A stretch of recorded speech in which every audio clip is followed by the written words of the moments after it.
Election வந்தாலும் வந்துச்சு, வாரம் வாரங்கிற மாதிரி எலெக்ஷன்ல புதுசா விஷயங்கள் வந்து நடந்துகிட்டே இருக்கு.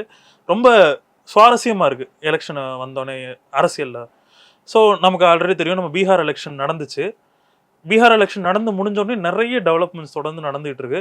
ஸோ இந்த பீகார் எலெக்ஷனை தொடர்ந்து ஃபர்ஸ்ட் நடந்த விஷயம் வந்து பிஎம் வந்து தமிழ்நாட்டுக்கு வந்தார்.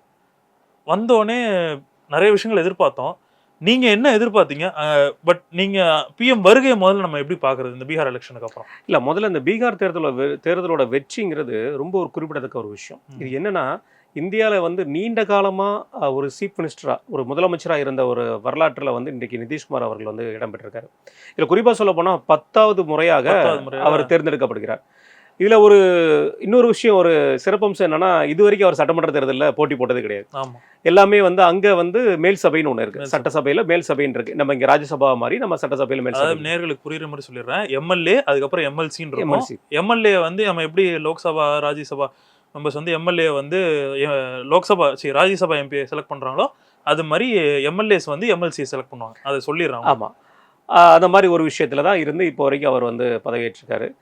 அவரோட இந்த 10வது முறை வந்து ஜெயிச்சது வந்து மிகப்பெரிய லெவலில் ஒரு பெரிய மாற்றத்தை கொடுத்துருக்கு. அதுக்கு மிக முக்கிய காரணமாக சொல்லப்படுறது என்னன்னா, ஒரு நாட்டோட நாடாளுமன்றத்தோட எதிர்க்கட்சி தலைவர் ராகுல் காந்தி அவர்கள், அவர் வந்து ஒரு குற்றச்சாட்டை தொடர்ந்து வைத்துக் கொண்டிருக்கிறது என்னன்னா, எஸ்ஐஆர் பற்றிய குற்றச்சாட்டு. அந்த எஸ்ஐஆர் குற்றச்சாட்டு எப்படின்னா, அவர் கையில் எடுத்துருக்க விதம் வந்து, அதுக்கு நான் ஒரு யாத்திரை போறேன்னு சொல்லி போனார். எஸ்ஐஆருக்கு ஒரு யாத்திரை, செத்து போனவங்க பேர்லாம் வந்து லிஸ்ட்ல இருக்கு பாருங்க, அவங்கள கூட்டு வச்சு நான் சாப்பிட்றேன், இந்த மாதிரியான ஒரு வினோதமான செயல்பாடுகளில் இறங்கினவர் தான் நம்முடைய நாடாளுமன்ற எதிர்க்கட்சி தலைவர் திரு ராகுல் காந்தி அவர்கள். இந்த தேர்தலோட பீகார் மக்கள் கொடுத்திருக்கிற இந்த முடிவு அவரோட எண்ணங்களுக்கோ அல்லது அவரோட விஷயங்களுக்கோ ஒரு தக்க பதிலடி. என்னன்னா, மக்களோட பிரச்சனையை பத்தி நீங்க பேசுனீங்கன்னா நாங்க உங்களுக்கு கூட இருப்போம். எங்களுக்கு தேவை மக்களோட தலைவர் தான். எங்களுக்கு யாருக்குமே வந்து மீடியாக்கான தலைவரோ, எங்களுக்கு யாருக்குமே வந்துட்டு நீங்க வந்து ஒரு அஜெண்டாக்காக செயல்படுற ஒரு தலைவரோ எங்களுக்கு தேவையில்லை. எங்களுக்கு தேவைப்படுறது மக்களோட தலைவர் தான் எங்களுக்கு தேவைப்படுது அப்படின்னு சொல்லி பீகார் மக்கள் கொடுத்த நெத்தியடி. இதுல இன்னொரு பக்கம் பார்க்க வேண்டிய ஒரு விஷயம் என்னன்னா, என்டிஏவோட கூட்டணி. இதில் குறிப்பாக சொல்ல போனால் ஒவ்வொரு மாநிலத்திலையுமே கூட்டணி அமைக்கிறதுல மிக முக்கிய பங்கு வந்து அமித்ஷா அவர்களுக்கு இருக்கும்.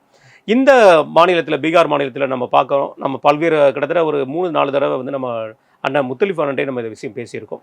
ஏன்னா இந்த பீகார் மாநிலத்தோட ஸ்பெஷல் அப்படி என்னன்னு பார்த்தீங்கன்னா, எல்லா கட்சிகளையுமே ஒருங்கிணைச்சார் அமித்ஷா அவர்கள். அதில் குறிப்பிட்டு சொல்ல போனால் சிராஜ் பாஸ்வானோட அவரோட பங்களிப்பு இதில் மிகப்பெரிய அளவு ஒரு பங்களிப்பு இருக்கு. ஏன்னா கிட்டத்தட்ட தான் நின்ற தொகுதியில் 85% தொகுதிகளை வென்றிருக்காரு. அப்போ அவரோட பங்களிப்பு இந்த விஷயத்தில் எவ்வளவு தூரம் இருந்திருக்கும் தெரியும்.